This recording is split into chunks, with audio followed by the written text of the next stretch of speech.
Hello विद्यार्थी मित्रांनो, आपल्या सर्वांचं स्वागत आहे सायन्स बाय शहासर या युट्यूब अकॅडमीवर। विद्यार्थी मित्रांनो, आज आपण महा टीईटी 2026 करिता सामान्य विज्ञान विषयाचे काही अत्यंत महत्त्वाचे 30 प्रश्न या व्हिडिओमध्ये पाहणार आहोत।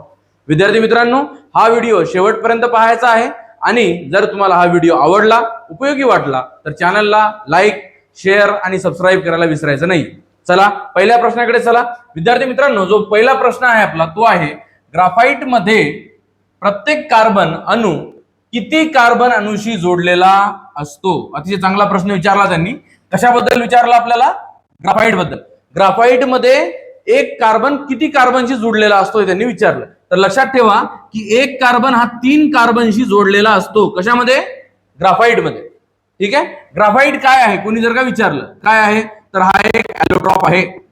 काय आहे? ॲलोट्रॉप आहे। हा कशाचा? ॲलोट्रॉप ऑफ कार्बनचा। ठीक आहे। कार्बनचे किती ॲलोट्रॉप असतात? 3। कोणकोणते? ग्राफाइट, डायमंड आणि फ्लोरीन। कळलं? असे 3 काय आहेत? ॲलोट्रॉप्स आहेत। कोणाचे? कार्बनचे। त्यामधला कोण होता? हा ग्राफाइट। आणि ग्राफाइट मध्ये एक कार्बन किती कार्बनला जोडलेला असतो? 3 कार्बनशी। चला पुढच्या प्रश्नाकडे चला। विद्यार्थी मित्रांनो, पुढचा प्रश्न आहे, डेंग्यूचा वाहक कोण आहे? अतिशय चांगला प्रश्न आहे। वेक्टर फॉर डेंग्यू इज, तुम्हाला माहित आहे की डेंग्यू ही जी बिमारी आहे ही मच्छर चावल्यानेच होते। ठीक आहे, एवढं लक्षात ठेव जा की डेंग्यू ही बिमारी जी आहे ती मच्छर चावल्याने होते। आणि तो मच्छर कोणता आहे? एनाफिलस मॉस्किटो आहे का, एडिस मॉस्किटो आहे का, क्युलेक्स मॉस्किटो आहे का, रॅट आहे?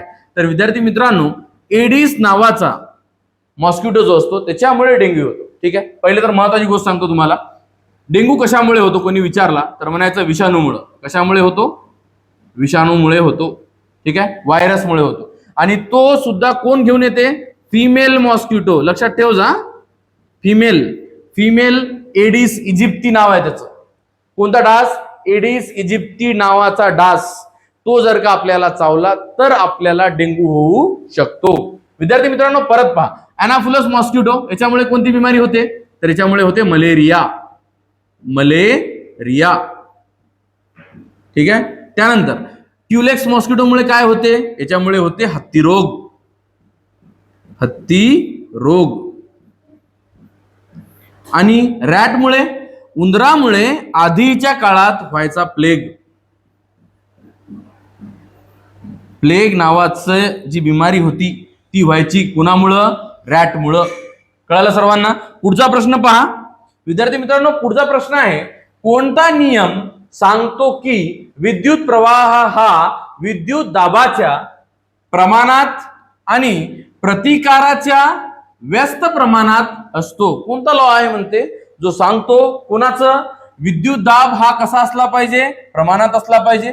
आणि प्रतिकार म्हणजे रेजिस्टन्स कसं असलं पाहिजे?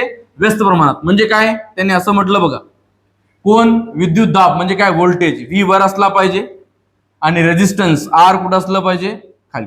आणि हे I directly proportional to V and inversely proportional to R. म्हणजे हा लॉ कोणता आहे? ओहम्स लॉ आहे। V is equal to I R, एवढं लक्षात ठेव जा। V is equal to I R. याला जर का आपण व्यवस्थित केलं तर हे करता येते, माहिती आहे का? हे बघा काय होईल, I is equal to V upon R. म्हणजे आर ला इकडे पाठवा, therefore V is equal to काय होते? I into R. तुम्हाला माहित आहे व्ही म्हणजे काय? विद्युत दाब। ठीक आहे। आय म्हणजे काय? बोला, आय म्हणजे करंट आणि आर म्हणजे काय? रेजिस्टन्स म्हणजेच काय? प्रतिकार। कळालं सर्वांना? तर हा होता ओहम्स लॉ। पुढचा प्रश्न विद्यार्थी मित्रांनो, पुढचा प्रश्न आहे, रेबीज मुख्यतः कोणत्या प्रणालीवर परिणाम करतो? अतिशय चांगला प्रश्न आहे। पहिली गोष्ट तर रेबीज ही बिमारी कशामुळे होते? जर तुम्हाला कुत्रा चावला तर रेबीज नावाची बिमारी होते। रेबीज हा कशामुळे होतो? जीवाणूमुळे होतो का विषाणूमुळे होतो? तर हा विषाणूमुळे होतो। लक्षात ठेव जा।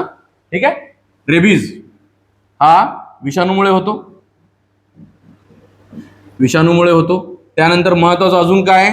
तर हे कुत्रा चावला तर होते। कुत्रा म्हणा, मांजर म्हणा, ठीक आहे, माकड म्हणा, यांच्या चावल्याने होते। ठीक आहे। त्यानंतर हे कशावर परिणाम करते? तर हे आपल्या मज्जा संस्थेवर परिणाम करतो। कोण? रेबीज नर्वस सिस्टीमवर परिणाम करते। त्यामुळे एक बिमारी होते, त्याला आपण हायड्रोफोबिया म्हणतो। काय म्हणतो? हायड्रोफोबिया। आणि हायड्रोफोबियामध्ये पाण्याची भीती असते. कोणाची भीती असते? पाण्याची भीती. त्या व्यक्तीला, ज्याला कोणाला रेबीज झाला, त्याला एवढी भीती वाटते पाण्याची की तो पाणी पित सुद्धा नाही आणि पाणी पाहिलं जरी तरी तो घाबरतो. आणि त्यानंतर दुसरं सिम्पटम त्याच्यामध्ये काय दिसते तर एरोफोबिया, म्हणजे हवा जरी जास्त हे झाली तर तो घाबरतो आणि परिणामी त्याचा मृत्यू 100% होतो. रेबीज या बिमारीवर कोणतेही काय नाही आहे, इलाज नाही आहे. ते व्हायच्या आधीच कुत्रा चावला लगेच तुम्हाला त्याचे जे व्हॅक्सिन आहे ते घ्यावे लागेल. ते घेतले तर वाचाल, नाहीतर वाचणं शक्य नाही. कुत्र्याच्या लाळेमध्ये रेबीजचा व्हायरस असतो. म्हणून कुत्रं पाळणं चांगलं आहे, पण ते जर का आपल्या जवळ असतील तर त्यांच्यापासून थोडाफार दुरावा ठीक आहे. कळालं? चला पुढच्या प्रश्नाकडे चला. विद्यार्थी मित्रांनो, हे सेशन जर तुम्हाला आवडत असेल तर चॅनलला लाईक, शेअर आणि सबस्क्राईब करायला विसरू नका. पुढचा प्रश्न पहा. Which isotope is use in the treatment of hyperthyroidism? चांगला प्रश्न विचारला त्यांनी आपल्याला की हायपरथायरॉइडिझमच्या उपचारासाठी कोणते समस्थानिक वापरले जाते? 4 ऑप्शन दिलेत. Iodine 123, iodine 131, uranium 235, phosphorus 32. Iodine 123 हे वापरले जाते कशासाठी? हायपरथायरॉइडिझमसाठी. आता कोणी विचारलं की हायपरथायरॉइडिझम म्हणजे काय? हायपरथायरॉइडिझम म्हणजे थायरॉइड ग्लँड जी आपल्या मानेमध्ये असते, ठीक आहे, इथं असते समोर. आणि ती ग्लँड काय होते? आकारानं वाढते, मोठी होते. आणि ते सिम्पटम काय हायपरथायरॉइडिझमचे? माणसाला भूक लागते पण वजन कमी होते. अलग सिम्पटम आहे पहा. भूक लागेल पण वजन काय होईल? कमी होईल. हे सिम्पटम आहे कोणाचं? हायपरथायरॉइडिझमचं. ठीक आहे, थायरॉइड ग्लँड आकारानं वाढते. त्यानंतर याचा जर का उपचार करायचा असेल तर आपल्याला आयोडीन 123 वापरावं लागते. नंतर आयोडीन 131 कशासाठी वापरला जातो? हाडांच्या कर्करोगासाठी वापरला जातो. हाडांच्या कर्करोगाकरिता. ठीक आहे, हाडांच्या कर्करोगाकरिता वापरला जातो आयोडीन 131. युरॅनियम 235 कशासाठी वापरला जातो? हा वापरला जातो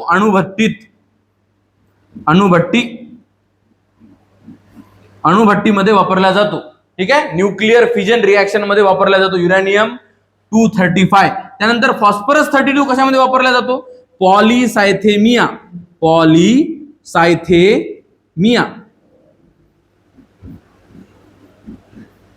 पॉलिसायथेमिया. आता कोणी विचारलं की पॉलिसायथेमिया म्हणजे काय? ज्या बिमारीमध्ये आरबीसीचा नंबर वाढतो. आरबीसी काय होतात? वाढतात, इन्क्रीज होतात. आरबीसी पहिले किती होते? नॉर्मल होते, ते एकदम ट्रेमेंडसली वाढले. म्हणजे तुम्हाला कोणती बिमारी झाली? पॉलिसायथेमिया. आरबीसी चा नंबर वाढतो. कळालं? तर पॉलिसायथेमिया मध्ये आरबीसी वाढतात. ठीक आहे, त्यासाठी आपण फॉस्फरस 32 चा उपयोग करतो. कळालं? समजलं विद्यार्थी? सगळ्यांना समजलं हे? चला पुढच्या प्रश्नाकडे चला. पुढचा प्रश्न आहे विद्यार्थी मित्रांनो, कोणता आजार हवेच्या माध्यमातून पसरतो? Which disease spread through air? 4 option दिलेत. मलेरिया, ट्युबरक्युलोसिस, कॉलरा आणि टायफॉइड. विद्यार्थी मित्रांनो, ट्युबरक्युलोसिस म्हणजेच काय? क्षयरोग हा हवेच्या माध्यमातून पसरतो. मलेरिया हा मच्छरांच्या माध्यमातून पसरतो. ठीक आहे, कॉलरा हा घाणेरडं पाणी आणि जेवण याच्यामुळे पसरतं आणि टायफॉइड सुद्धा त्याच्यामुळेच पसरतं.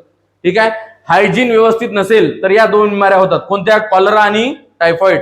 तुम्ही जर का जेवणापूर्वी हात धुत नसाल तर तुम्हाला ही बिमारी होऊ शकते, कॉलरा आणि टायफॉइड. कुठलंही पाणी तुम्ही पित असाल, कुठलंही उघड्यावरचं तुम्ही अन्न खात असाल तर तुम्हाला कॉलरा, टायफॉइड नावाच्या बिमाऱ्या होऊ शकतात. आणि ह्या विषाणू नाही, ह्या जीवाणूमुळे होतात बिमाऱ्या. कोणकोणत्या? कॉलरा आणि टायफॉइड. मलेरिया हे प्रोटोझोनमुळे होणारी बिमारी आहे आणि ट्युबरक्युलोसिस सुद्धा जीवाणूमुळे होणारी बिमारी आहे. ठीक आहे, आणि ट्युबरक्युलोसिसचा स्प्रेड हा कशा मार्फत होतो? हवेच्या मार्फत होतो. म्हणून ज्या व्यक्तीला टीबी आहे त्या व्यक्तीपासून थोडं दूर असायला पाहिजे, कारण की त्याला खोकला जास्त असतो. टीबी हा परिणाम कशावर करतो? तर फुफ्फुसांवर, आपल्या लंग्सवर परिणाम करतो. चला पुढच्या प्रश्नाकडे चला. विद्यार्थी मित्रांनो, जो पुढचा प्रश्न आहे तो आहे डीआरडीओ चे पूर्ण रूप काय आहे? अतिशय चांगला प्रश्न विचारला त्यांनी. डीआरडीओ ही एक संस्था आहे जी भारताच्या संरक्षण मंत्रालयाच्या अधीन येते. ठीक आहे, डीआरडीओचा फुल फॉर्म त्यांनी आपल्याला विचारला. पहिलं आहे development research and defence organisation, नंतर आहे defence research and development organisation, नंतर आहे defence research dynamic organisation, drone research defence organisation. हे 2 तर 100% नाहीये. आता कोणता आहे? डेव्हलपमेंट रिसर्च, नंतर डिफेन्स रिसर्च. तर defence research and development organisation अतिशय महत्वाचा होता. Defence research and development organisation हे त्याचा फुल फॉर्म आहे. कोणाचा? DRDOचा. DRDOचं मुख्यालय कुठे आहे विचारलं तर म्हणायचं नवी दिल्लीला आहे. नवी मुंबई नाही, नवी दिल्लीला आहे, न्यू दिल्ली. चला पुढच्या प्रश्नाकडे चला. विद्यार्थी मित्रांनो, जो पुढचा प्रश्न आहे तो आहे, कोणता आजार प्रतिकार शक्तीवर परिणाम करतो? अतिशय चांगला प्रश्न आहे. इम्युन सिस्टीमवर परिणाम करणारा आजार कोणता? 4 पर्याय दिले: टीबी, एड्स, मलेरिया आणि कॉलरा. तर एड्स नावाची जी बिमारी आहे ती आपल्या इम्युन सिस्टीमवर परिणाम करते, आपल्या प्रतिकार शक्तीला खतम करून टाकते. कोणती बिमारी? एड्स. एड्सचा फुल फॉर्म काय कोणी विचारलं तर म्हणायचं अक्वायर्ड इम्युनो डिफिशियन्सी सिंड्रोम. नंतर एड्स ही बिमारी कशामुळे होते तर म्हणायचं विषाणूमुळे. त्या विषाणूचं नाव काय तर म्हणायचं ह्युमन इम्युनो डिफिशियन्सी व्हायरस. नंतर एड्स ओळखायचं असेल तर कोणती टेस्ट केल्या जाते तर म्हणायचं इलिसा. ठीक आहे, सर्वांचे फुल फॉर्म तुम्हाला लिहून देतो विद्यार्थी मित्रांनो, लक्षात ठेवा. Acquired immuno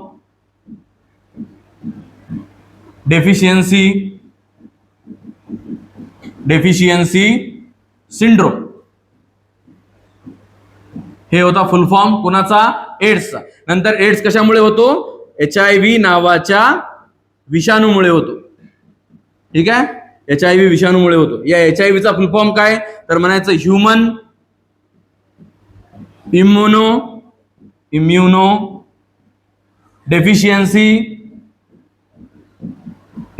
deficiency virus.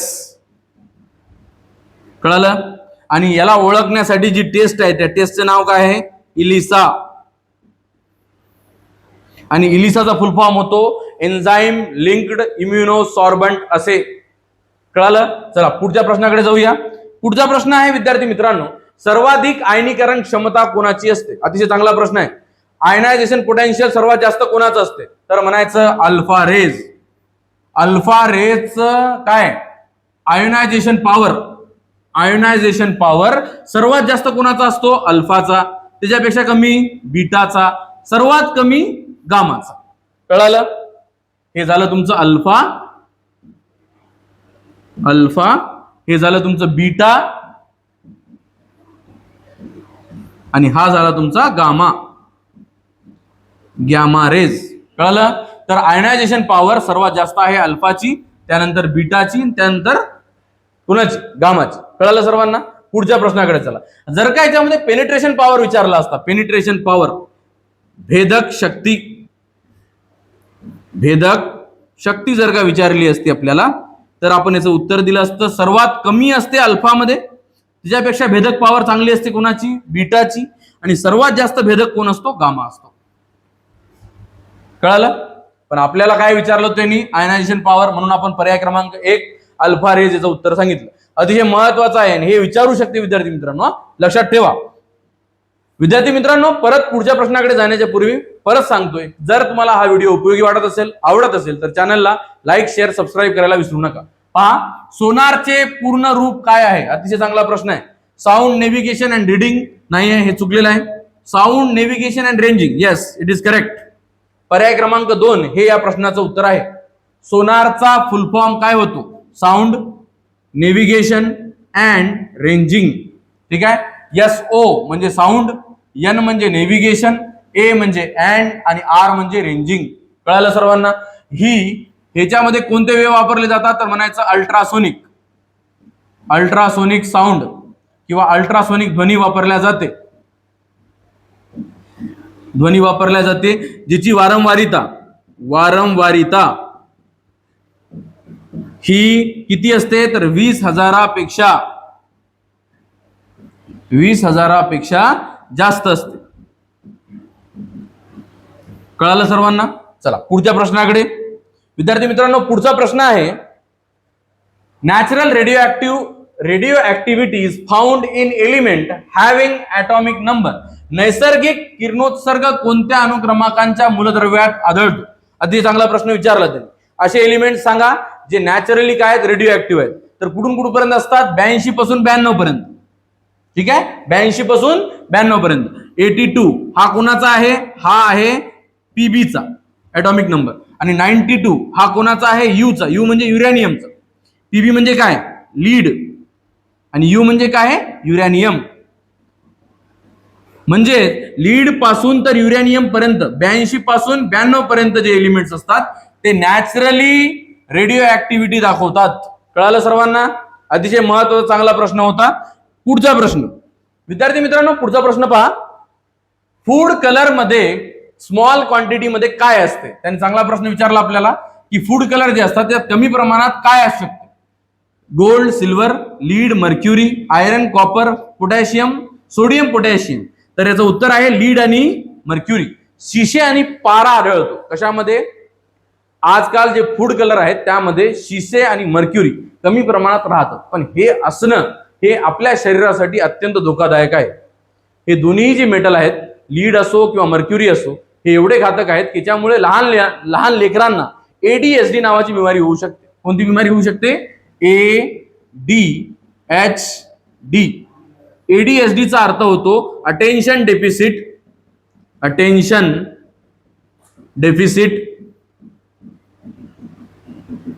Hyper activity disorder. ठीक आहे, याचा फुल फॉर्म आहे कुणाचा? ADHD चा. पुढचा प्रश्न पहा विद्यार्थी मित्रांनो. पुढचा प्रश्न आहे मुलगा मुलगी भेद करून स्त्री भ्रूण हत्या करणे हा कोणत्या कायद्यानुसार गुन्हा आहे? अतिशय चांगला प्रश्न आहे. आजकाल जी स्त्री भ्रूण हत्या केली जाते तो कोणत्या कायद्यानुसार गुन्हा आहे? 4 ऑप्शन दिले: RTI act, POCSO act, PNDT का फॉरेस्ट ऍक्ट. पर्याय क्रमांक 3 PNDT ऍक्ट नुसार हा कायद्याने गुन्हा आहे. कोणता? PNDT, प्री नॅटल डायग्नोस्टिक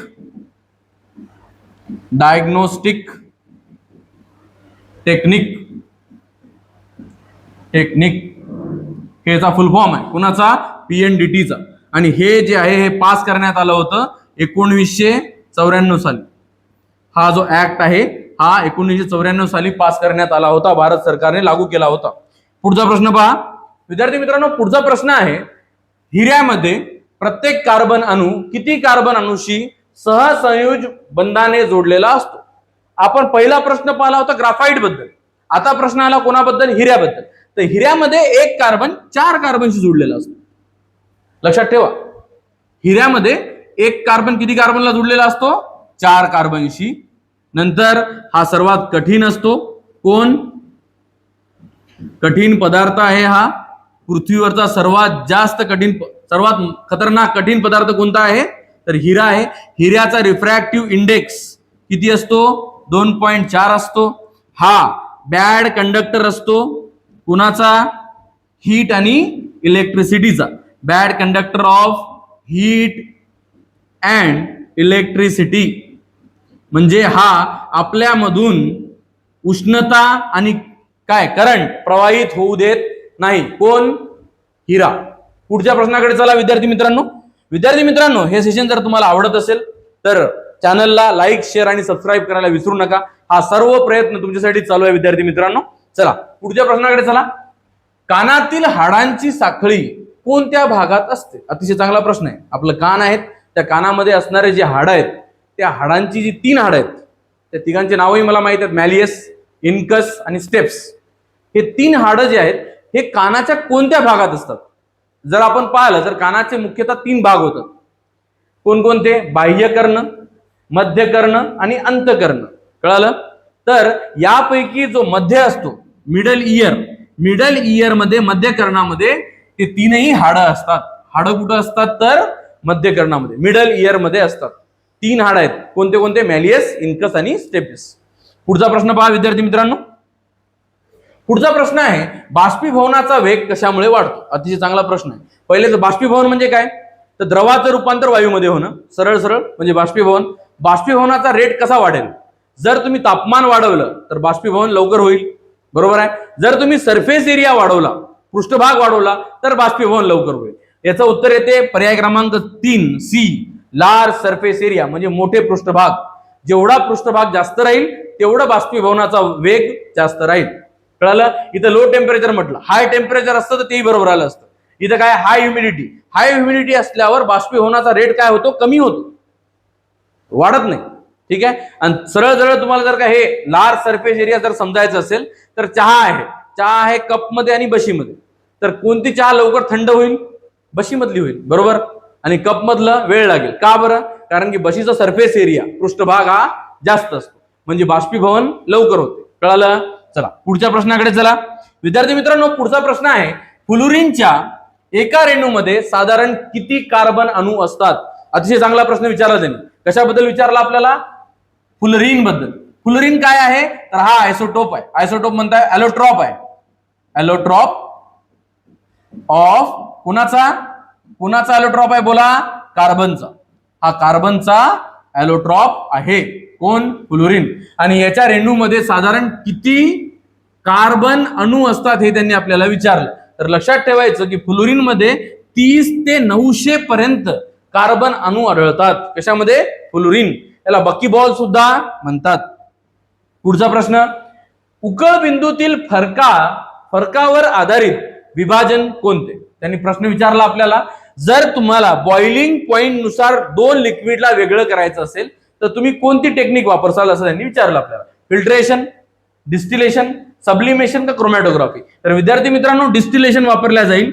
डिस्टिलेशननीच आपण त्यांना वेगळं करू शकतो. पहिले तर सविस्तरपणे समजून घ्या. पहिले दोन लिक्विड असे आहेत की जे पूर्णपणे एक जीव झालेले आहेत, म्हणजे दोघांना मी मिक्स केल्यानंतर ते वेगळे झाले नाही, ते आपल्याला मला एकच दिसत आहे दोन्ही पण नंतर मला त्या दोघांना काय करायचं आहे? वेगळं करायचं आहे. मग त्यावेळेस मला कोणती टेक्निक वापरावी लागेल? डिस्टिलेशन.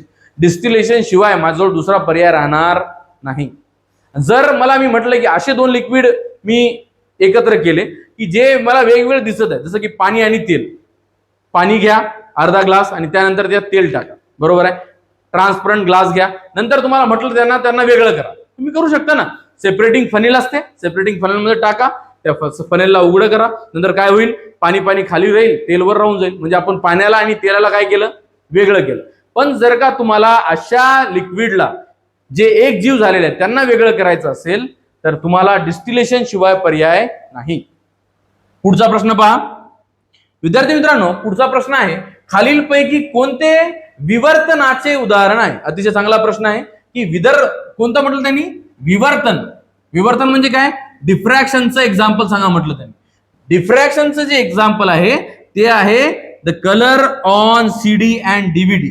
तुम्ही पाहिलं असेल, जे सीडी असतात त्याच्यावर वेगवेगळे कलर दिसतात आपल्याला. ते कशामुळे दिसतात? तर डिफ्रॅक्शनमुळे. डिफ्रॅक्शन म्हणजेच काय? विवर्तनामुळे. त्यानंतर रेनबो कशामुळे दिसतो? स्कॅटरिंग ऑफ लाईटमुळे. ठीक आहे, स्कॅटरिंग होते म्हणून आपल्याला रेनबो दिसतो. कळालं? या प्रश्नाचं योग्य उत्तर होतं पर्याय क्रमांक 3.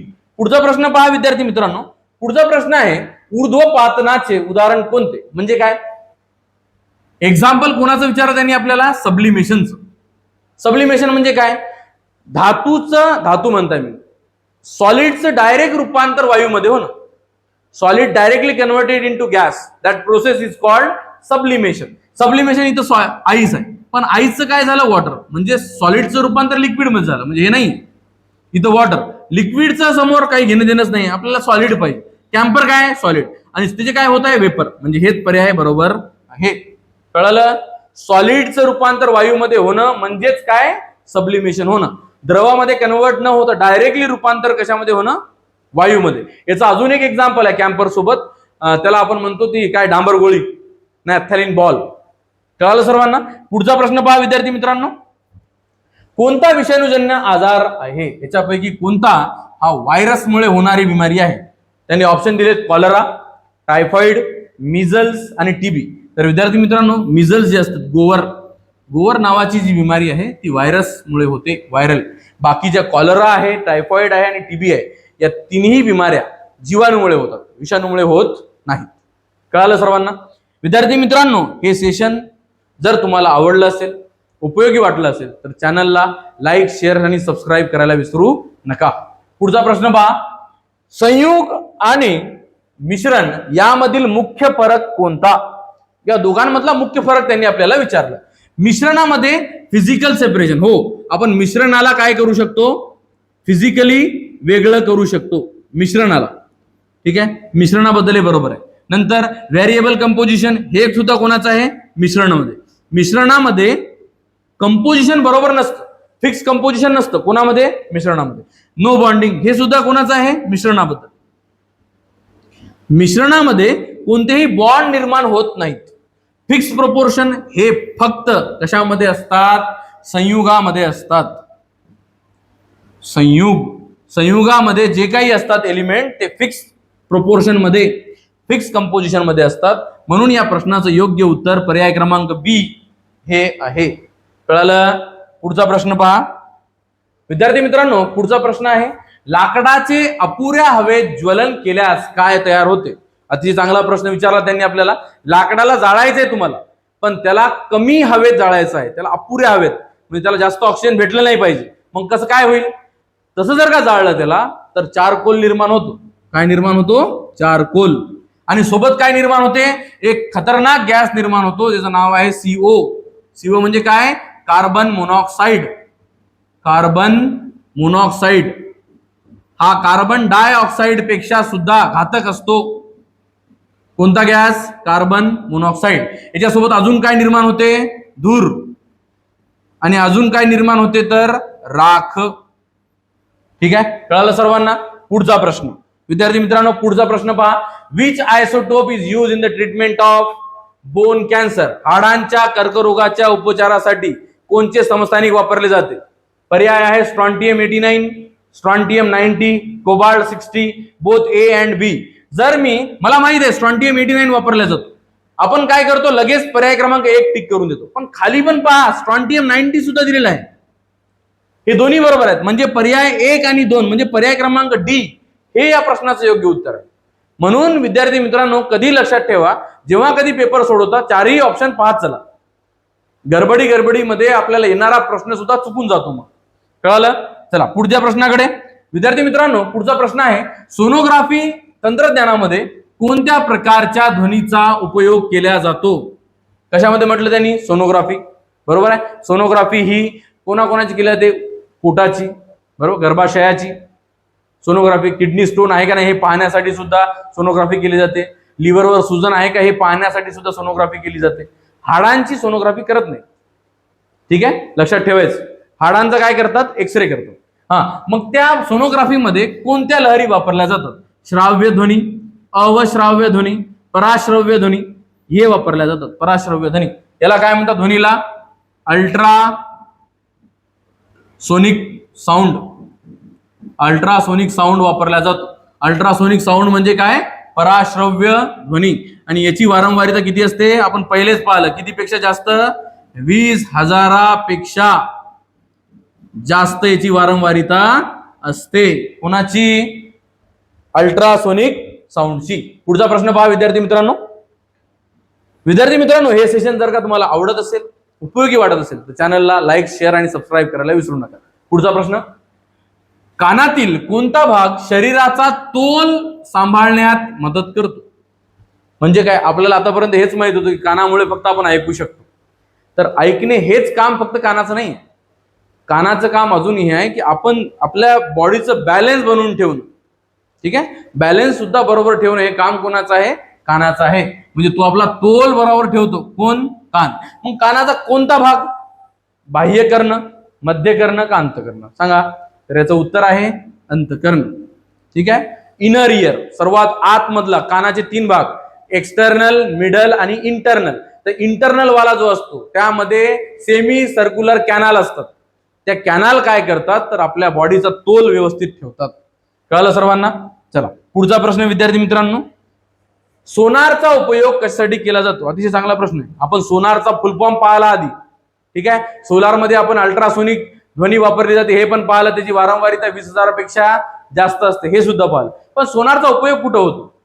हवामान मोजण्यासाठी होतो का? बिलकुल नाही.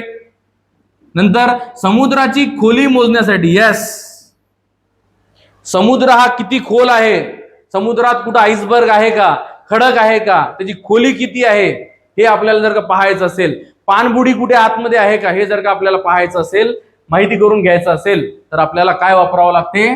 सोनार वापरावं लागते. तापमान मोजण्यासाठी उपयोग होत नाही आणि वायुदाब मोजण्यासाठी सुद्धा उपयोग होत नाही. कोणाचा? सोनारचा. सोनारचा उपयोग फक्त होतो समुद्राची खोली मोजण्यासाठी. पुढचा प्रश्न, ग्राफाईटच्या एका पापुद्र्याला काय म्हणतात? आता मी सांगितलं तुम्हाला ग्राफाईट मध्ये एक कार्बन 3 कार्बनला जुळलेला असतो, बरोबर आहे. ग्राफाईट हा काय गुड कंडक्टर आहे, हीट आणि इलेक्ट्रिसिटीचा गुड कंडक्टर आहे. आणि ग्राफाईटचा उपयोग आपण लीड पेन्सिल मध्ये करतो, बरोबर. नंतर हा ग्राफाईट जो असतो त्याच्यामध्ये एक एक लेअर असतं, त्याचं हेक्झॅगोनल लेअर, त्यांना काय म्हणतात? ग्रेफिन म्हणतात, ग्राफिन म्हणतात, कार्बिन म्हणतात की फुलरिन म्हणतात. आता फुलरिन तर तुम्हाला माहित आहे, हा एका प्रकारचा ॲलोट्रॉप आहे. कोणाचा? कार्बनचा. म्हणजे हे तर येणार नाही 100%, बरोबर आहे. कार्बिन, कार्बिन वेगळाच पार्ट झाला. पर्याय क्रमांक 2 हे या प्रश्नाचं योग्य उत्तर आहे, ग्राफिन. कार्बिन कशाला म्हणतात कोणी विचारलं तर म्हणायचं कार्बिन कोणाला म्हणतात? कार्बनवर जर असे 2 डॉट दिसले तुम्हाला त्याला कार्बिन म्हणायचं, ठीक आहे. कार्बनवर जर का असा एक डॉट दिसला तर याला कार्बन फ्री रॅडिकल म्हणतात. कार्बनवर जर असा पॉझिटिव्ह चार्ज पडला तर कार्बो कॅटायन म्हणतात. आणि कार्बनवर जर असा निगेटिव्ह चार्ज असेल त्याला कार्बो अनायन म्हणतात. कळालं? चला पुढच्या प्रश्नाकडे जाऊया. विद्यार्थी मित्रांनो, पुढचा प्रश्न आहे, कोळशाचे सर्वात शुद्ध स्वरूप कोणते? अतिशय चांगला प्रश्न विचारला त्यांनी आपल्याला. कोणता या चौघांपैकी कोळशाचा सर्वात शुद्ध प्रकार आहे असं त्यांनी आपल्याला विचारलं. बोला. पीट आहे, लिग्नाइट आहे, बिटुमिनस आहे का अँथ्रासाइट आहे? तर अँथ्रासाइट हे या प्रश्नाचं योग्य उत्तर आहे. अँथ्रासाइट सगळ्यात सुपर क्वालिटीचा कोल, त्याच्यापेक्षा कमी बिटुमिनस, त्याच्यापेक्षा कमी लिग्नाइट, आणि सर्वात खराब क्वालिटीचा कोणता आहे? पीट आहे. कळालं? का बरं अँथ्रासाइट सर्वात चांगला कोळसा आहे? कारण की त्याच्यामध्ये कार्बनचं प्रमाण सर्वात जास्त आहे. कळालं? पीठ का बरं खराब आहे? कारण की त्या पीठ मध्ये कार्बनचं प्रमाण कमी आहे आणि पाण्याचं प्रमाण जास्त आहे. म्हणजे त्या कोळशाला जेव्हा तुम्ही जाळसाल धूरच जास्त निर्माण होईल. आग जास्त उष्णता त्याने जास्त दिली पाहिजे ना, तर तो उष्णता न देता काय होईल? धूरच जास्त निर्माण करेल. म्हणून लक्षात ठेवायचं, सर्वात चांगल्या क्वालिटीचा कोल कोणता असतो?